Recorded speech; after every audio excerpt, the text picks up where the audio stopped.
nasihat. Jadi agama ini adalah nasihat, ya. Agama ini adalah petunjuk.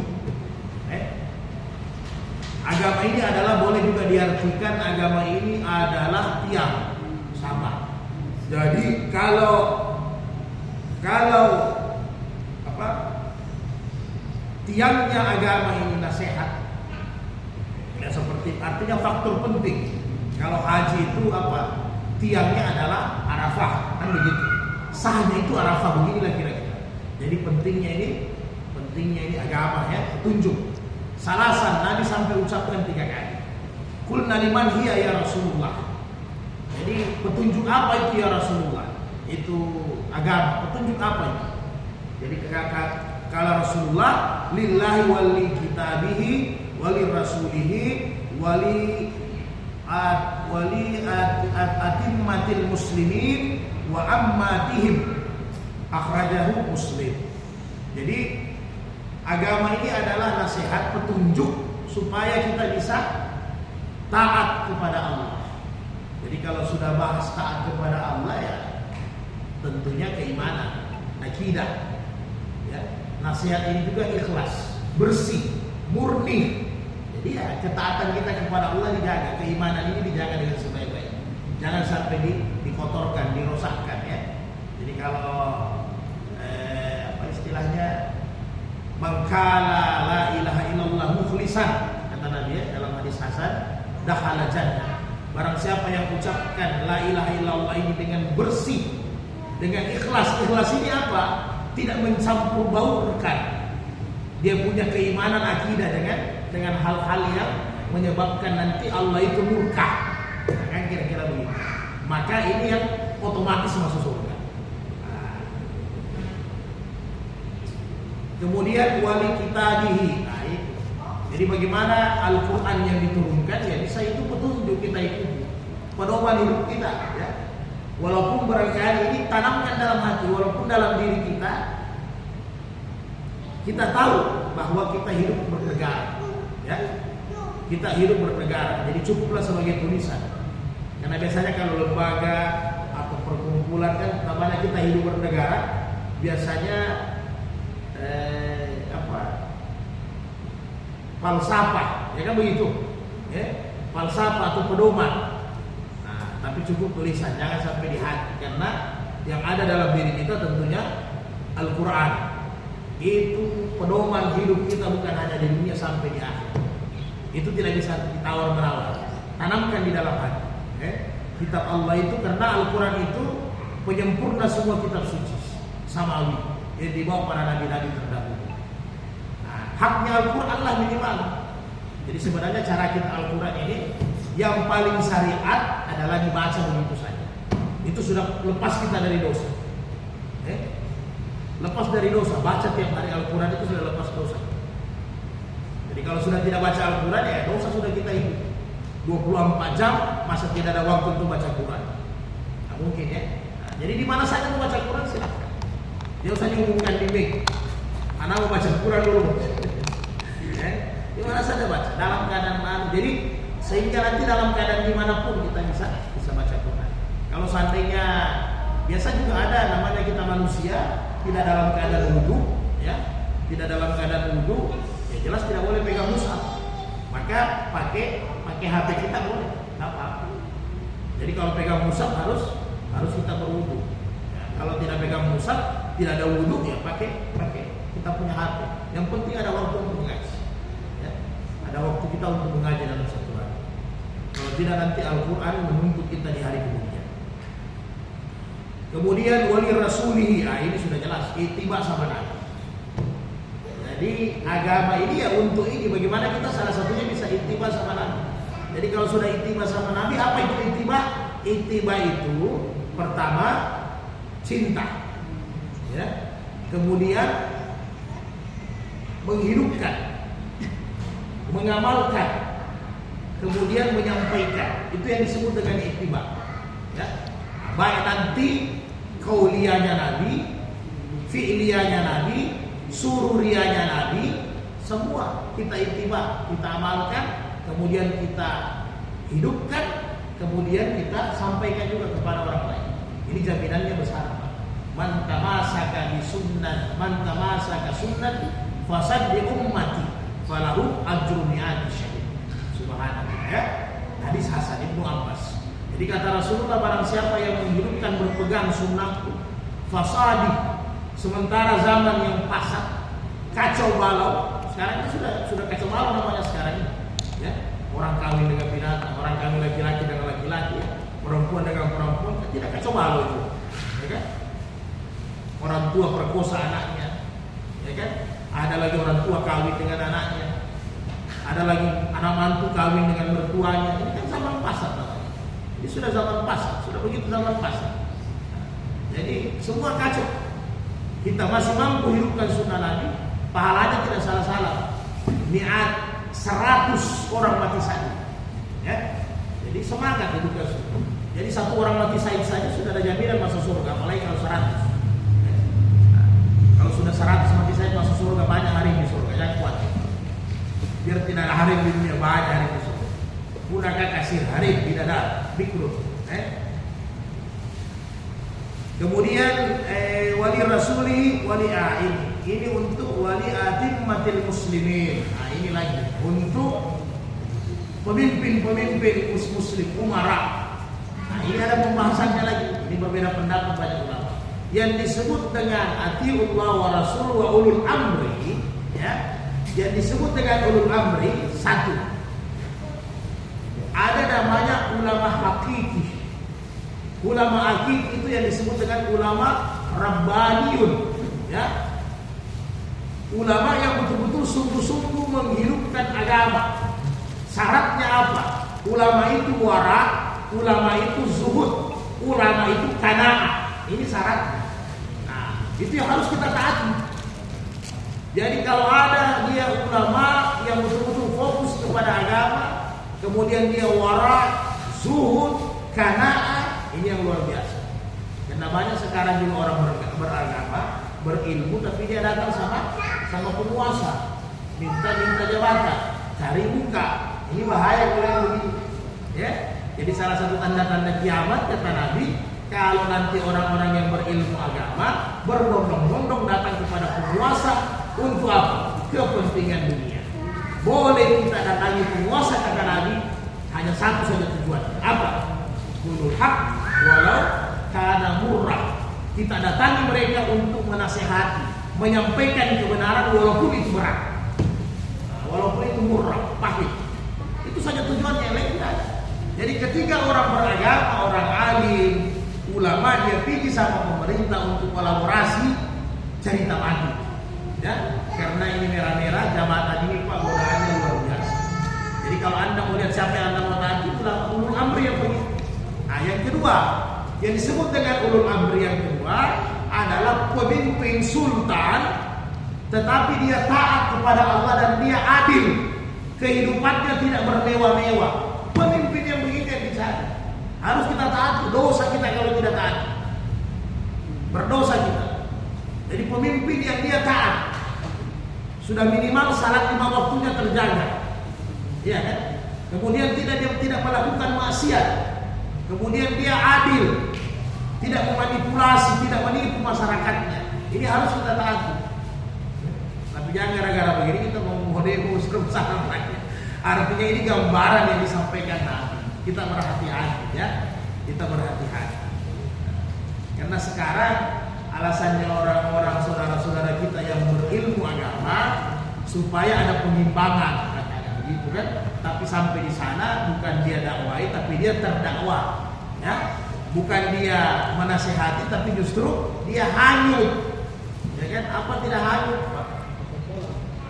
Kalau dia fokus kepada agama, kan ikhlas beramal, kan begitu. Departemen agama ikhlas beramal, artinya ada alhamdulillah, tidak ada syukur, lapar baca yasin, kan begitu. Menahan lapar. Tapi kalau sudah sampai di pejabat-pejabat, dia sudah jadi pejabat, ya sudah beda. Satu kali dulu rapat bisa dapat 10 juta, bulanannya bagus, tunjangannya bagus, pasti lupa. Saya mati itu. Baku ikut itu. Kalau sudah ada plus di tangan, sudah baku ikut. Ada plus, ibadah pasti sudah mulai agak berat. Walaupun masih sembahyang sudah berat. Kemudian kalau sudah ada plus, mulai lagi harim cobaan. Ya kan? Baku ekor terus itu baku ekor. Paling pakai dalil, boleh laki-laki boleh kawin 4. Nah, padahal yang satu saja belum beres, apalagi mau 4 beres. Tapi yang satu saja belum didapat juga, apalagi mau 4 satu. Nah, jadi berhati-hatilah kita ya. Kemudian agama ini untuk wa ammatihim untuk semua umum kaum muslimin. Bagaimana dengan agama ini kita bisa memberi contoh kepada semua. Ya, kira-kira begitu.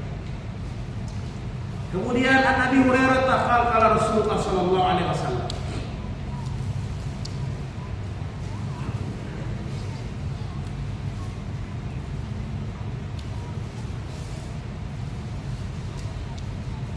Aksaru ma yudkhilul jannata, yang bikin yang banyak menyebabkan orang masuk surga,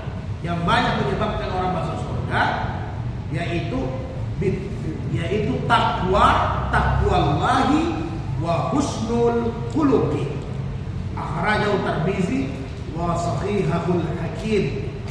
Yang menyebabkan banyak orang masuk surga adalah takwanya dengan adabnya, akhlaknya, bagusnya perilakunya itu. Jadi ternyata dua-dua kan harus bagus. Takwa ya urusan kita dengan Allah, bagus.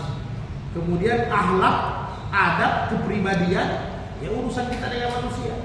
Jadi harus bagus. Ini menyebab. Jadi kalau mau masuk surga, dua-dua dikasih baik. Ada juga orang secara sosialnya bagus, sering bersedekah, sering menyumbang, tapi tidak sebaik 5 waktu. Sama juga kan? Nah, sama juga. Jadi biar dia nanti orang-orang yang dia tolong di hari kemudian bersaksi, tapi tidak bisa memberi syafaat karena dia tidak takwa kepada Allah. Jadi makanya takwa ini ya, nanti definisi takwa macam-macam dari semua sahabat maupun tabi'in. Misalnya Ali bin Abi Thalib yang disebut dengan takwa itu, ya kan? Kita berhati-hati menurut Ali bin Abi Thalib. Kemudian Hasan Basri, ulama tasawuf, yang disebut dengan takwa itu kata Hasan Basri, ta itu tawadu, kan begitu. Nah, kemudian ko-nya itu qanaah kata Imam Hasan Basri. Wa takwa, wa-nya adalah wara.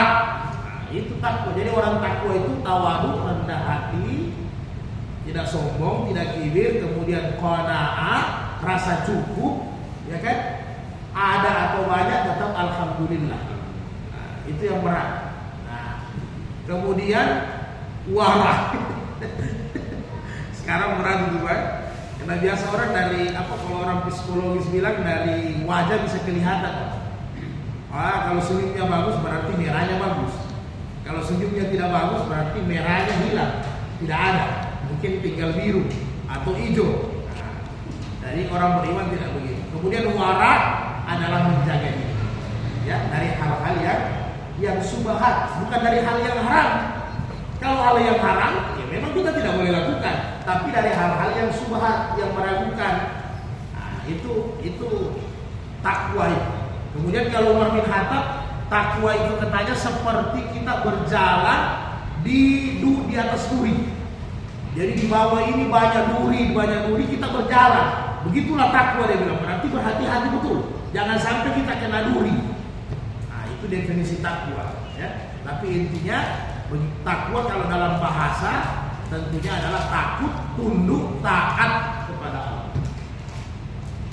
Kemudian husnul khalaq. Nah, ini akhlak yang baik, ya.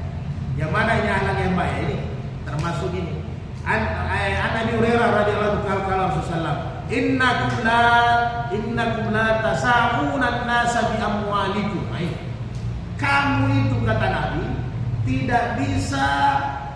tidak cukup hanya dengan memberi senang orang dengan hartamu. Kenapa? Karena kalau hanya dengan hartamu, pada saat tidak ada hartamu selesai ente. Ya kan? Selesai. Ya tinggal ente. Ketika ente sudah tidak ada harta, ente yang mau minta tolong cerita mati. Paling dia bilang ada keluar kota itu bos. Ada saja ini. Oh, ATM saya terblokir. Ini harap-harapnya orang paling banyak kan. Kalau tidak ATM-nya terblokir, dompetnya jatuh. Tidak akan bantu ini. Maka kata Nabi, walakin lisa'yuhum minkum bastul wajhi wa husnul khuluqi. Kata Nabi, ahrajahu Abu Ya'la wa sahihahul Hakim. Akan tetapi yang bikin kuat kita itu adalah persaudaraan. Yang bikin kuat itu liya'sayuhum minkum bastul wajhi. Muka selalu berseri-seri, muka selalu senyum. Ya kan? Ini namanya bersaudara. Jadi senantiasa bersyukur. Muka kita ketemu saudara muslim, muka kita terlalu pahit, ini berseri-seri. Kemudian yang kedua, wa husnul khuluq, akhlak kita harus bagus. Karena kalau kita punya akhlak bagus itu yang diingat orang. Kalau kita punya akhlak bagus, adab kita bagus. Jadi maksudnya akhlak bagus semua segi, hidup sosial utama. Baik muamalah kita, baik muasarat kita. Muamalat ini hubungan pekerjaan, hubungan jual beli, hubungan dagang kita, pekerjaan di kantor, di perusahaan, semua bagus. Jadi jangan sampai rusak. Utamanya gara-gara utang piutang, ini banyak bikin rusak nanti. Muamalat jadi hancur. Hati-hati, ya, hati-hati. Makanya biasa orang kadang kalau kita kasih utang secara pribadi, repotnya minta ampun, menangis kita tagih. Padahal dia udah menangis. Pada saat kita dia ditagih kita yang menangis tagih. Kalau anak menangis ini bahagia manusia itu luar biasa. Iya, luar biasa Pak. Jadi ya Allah, makanya biasa orang sudah ente begini koperasi, baru biasa pintar dia berdalih. Kalau anak ke koperasi, anak riba lagi sih. Kan begitu kan? Ya, ente sama koperasi riba, tapi sama saya ente zalimi, saya lebih di atasnya riba. Kan menzalimi saudara itu di atasnya riba. Ente kasih susah ente punya saudara. Motor baru, baju baru, rumah habis direhab, utang jadi tidak bayar. Bagus pura-pura lupa. Iya, banyak yang begitu. Saya sudah lupa. Padahal sudah pernah lewat. Ya kan? Yang lebih parah kalau Mas jadi pedagang ya, kayak Mas pedagang. Iya, saya kan Giliran Mas pedagang. Giliran ada uang, dia makan di warung sebelah. Pas tidak ada uang, dia makan sama Mas. Oh, selagi susah Mas lapar, tolong. Lalu ada plusnya tidak makan sama kita. Coba lihat, ini kadang jahilnya orang ini, akhlaknya rusak. Makanya kalau ada institusinya sudah itu pilih koperasi. Artinya kalau koperasi yang kejar ente itu sudah urusan ente. Kenapa? Kita mau selamatkan dia, tapi dia bahayakan kita. Begitu. Nah, ya, kehidupan itu hati-hati. Dan ingat, utang piutang kalau tidak diikhlaskan, baku kejar sampai di akhirat ini. Jadi kalau kita mau bayangkan seperti apa? Mau bayangkan dia punya seperti karikatur lah atau humor lucu. Bagaimana nanti modelnya itu baku kejar di akhirat? Ini malah tidak bisa lari, sudah keringat, sudah di pusat kena dosa. Kan nanti keringat itu dengan darah nanah itu tergantung dosa. Kemudian saudara di belakang juga bos, tidak ada cerita. Dia punya utang. Ini baku kejar Pak. Sampai di padang pasar masih baku kejar utang. Coba, ente punya pahala saja, amal tidak cukup, mau diambil lagi dosanya orang sama ente kalau ente tidak mampu bayar utangnya orang. Bayangkan, nauzubillah min dzalik. Hati-hati. Jangan coba-coba. Makanya kita yang sudah berumur ini sudah mulai catat-catat semua ada utang, kemudian semua bernazar berniat, ya. Sesuatu yang tidak penting jangan sampai berutang. Apalagi ada tren juga sekarang, ya kan? Berangkat dulu, bayar kemudian. Bayar apa yang hari kemudian? Ini repot jadi CEO ini. Ini hati-hati Pak, ya. Walaupun ada fatwa, tapi ini hati-hati, ya. Oh pergi haji ada talangan, pergi umrah ada talangan, jangan berangkat. Karena haji dan umrah hukumnya harus orang yang mempunyai kemampuan. Yang disebut dengan kemampuan bukan berutang. Oh mampu tapi berutang, bukan itu. Yang disebut mampu ada ilmunya, fisiknya sehat, hartanya cukup untuk orang yang ditinggalkan dan untuk bekal perjalanan. Ini tidak, kemampuannya kasbon. Apa ini? Sudah pergi umrah, sudah pergi haji. Ini maksudnya ya maaf, memang ada juga buat program begini. Katanya sudah fatwa ulama, tapi ini menjerumuskan orang, Pak. Ya, tidak perlu pakai fatwa sebenarnya ini, karena sudah jelas yang punya kemampuan. Akhirnya apa? Sudah setengah mati ente pergi tawaf. Waktu apa? Mikatnya bagus, ambil niat bagus, ikhramnya bagus. Pas sudah mulai tawaf, sudah pikir, aduh, beri mau 40 juta talangan.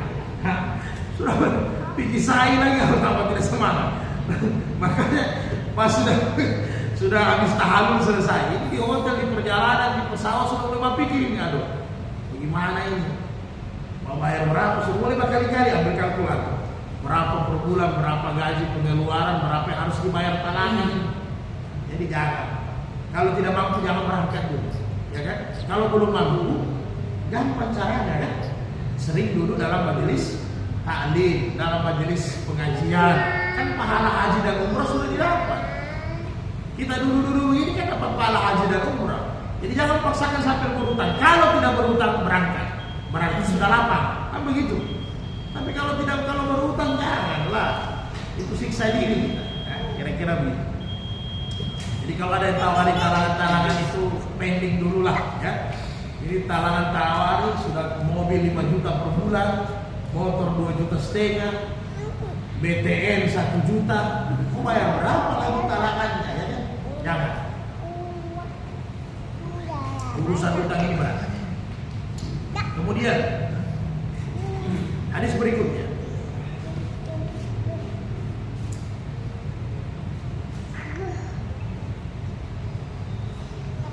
Nabi Hurairah radhiyallahu anhu qala Rasulullah sallallahu alaihi wasallam, al-mu'minul mir'atu akhihil mu'min, akhraja Abu Dawud bi isnad hasan.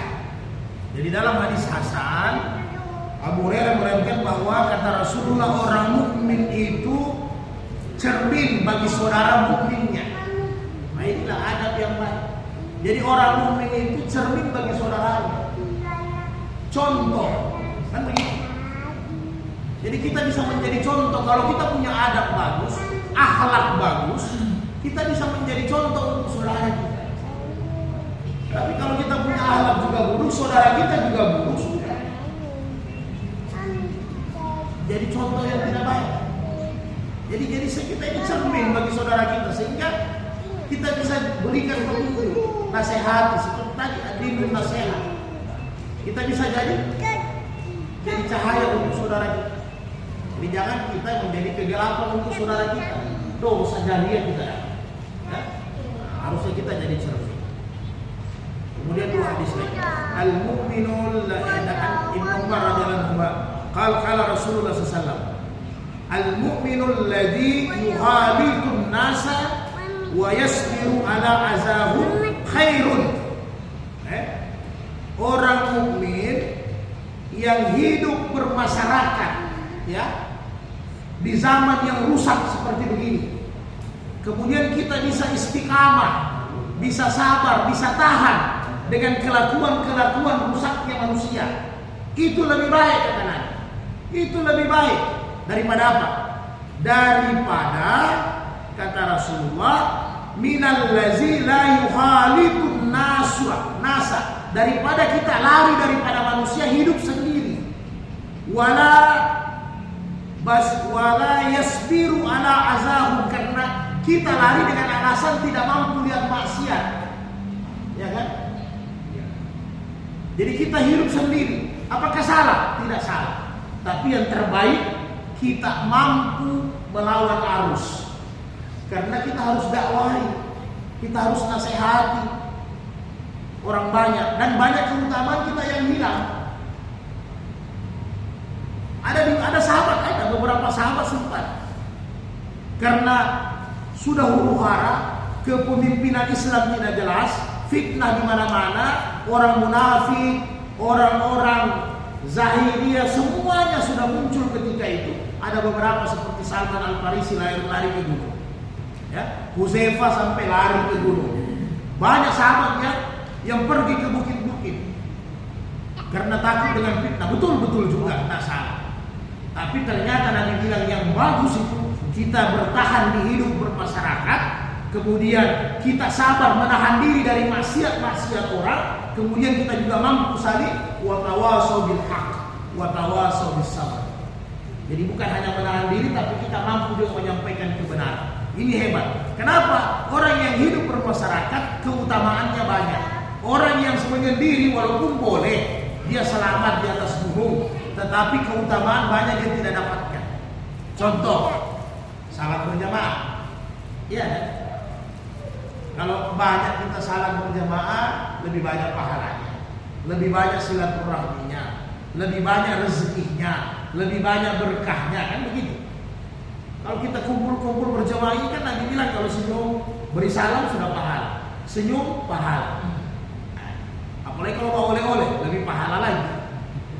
Jadi semua serba pahala. Tapi orang yang hidup sendiri keutamaan ini dia tidak dapatkan. Dia tidak makan berjamaah, dia tidak salat berjamaah, dia susah mengamalkan sunnah-sunnah muamalah, ya, sunnah-sunnah muasyarat. Dia tidak bisa amalkan. Sebarkan salam, mau beri salam dengan siapa dia? Pohon. Susah kan?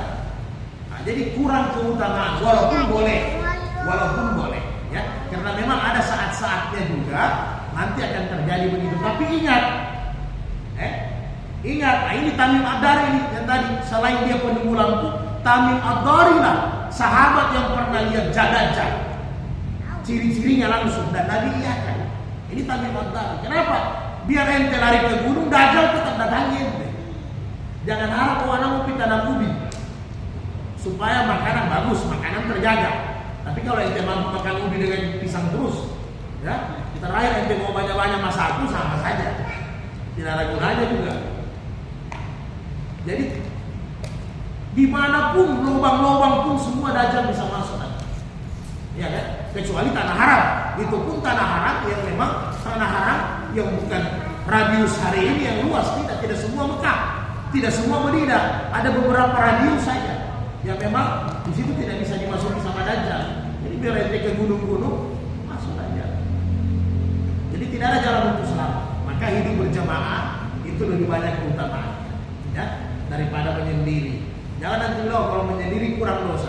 Tidak ini. Justru menyendiri tidak ada teman musyawarah, gampang dihasut sama setan. Sudah sendiri mau apa dibikin? Ya, macam-macam. Kira-kira begitu. Kemudian yang terakhir, ada Ibnu Mas'ud radhiyallahu anhu kala Rasulullah sallallahu alaihi wasallam,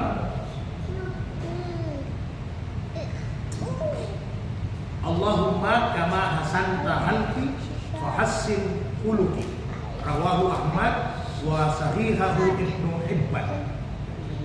Jadi Rasulullah berdoa. Bagaimana ini senantiasa boleh dalam sujud terakhir. Dalam sujud terakhir, dalam tahiyat terakhir, dalam doa kita juga boleh. Doa diamalkan. Ya Allah, kama hasanta halki, sebagaimana engkau baguskan rupa saya, baguskan fisik saya, ya kan? Fahassin khuluqi, maka baguskan juga akhlak saya. Nah, ini ada di riwayat Ali juga, ini sama teksnya tapi beda periwayat. Ada di situ ada kata-kata wa kana Nabi sallallahu alaihi wasallam idza nazara al-mir'ata wajhahu, ya kan? Faqal. Jadi apabila Nabi melihat wajahnya di cermin. Jadi ini doa juga boleh kita pakai doa bercermin. Riwayat Ali. Jadi Nabi melihat wajahnya di cermin, Nabi baca doa ini. Allahumma kama hasanta halki fahassin khuluq. Ini doa bercermin juga boleh. Doa pergantengan. Jadi jangan nanti kita bercermin merasa oh kita ganteng, padahal semuanya Allah. Jadi perbaikan rambut wajah bukan hanya fisik, tapi akhlak kita yang paling utama. Jadi kalau akhlak kita fisik dibenahi, tentunya akhlak juga harus kita benahi dengan baik. Kira-kira begitu, saudara-saudara sekalian. Mudah-mudahan Allah sempurnakan kita punya akhlak, kita punya adab. Kita ingat baik-baik bahwa tidak ada gunanya ilmu hukum yang kita pelajari, ilmu syariat yang kita kuasai. Tidak ada gunanya apa-apa apabila kita punya adab tidak bagus, akhlak kita tidak sempurna. Ya, itu terus yang kita ingat-ingat bahwa sesungguhnya adab akhlak vokal ilmi lebih tinggi daripada ilmu itu sendiri. Ya, karena akhlak itu adalah buahnya iman, buahnya amal, buahnya muamalah, buahnya muasyarat, itu adalah akhlak. Maka pohon yang tidak berbuah tidak punya manfaat apa-apa, tidak ada gunanya, tebang saja. Begini juga ini agama. Jadi kalau tidak ada akhlak kita, sekarang krisisnya krisis moral, krisis akhlak. Mau dilihat di media sosial luar biasa, tidak tahu sudah mana yang benar mana yang salah. Ya, semua pakai pasal, semua pakai kuhab, ya, semua pakai pengacara, semua tidak ada yang salah, semua benar. Kalau baku tilis-tilis dengan pasal, maka kita kembali ke Al-Quran. Di situ furqan, di situ nanti pembeda mana yang hak, mana yang batil, mana yang salah. Ya, kita kembali kepada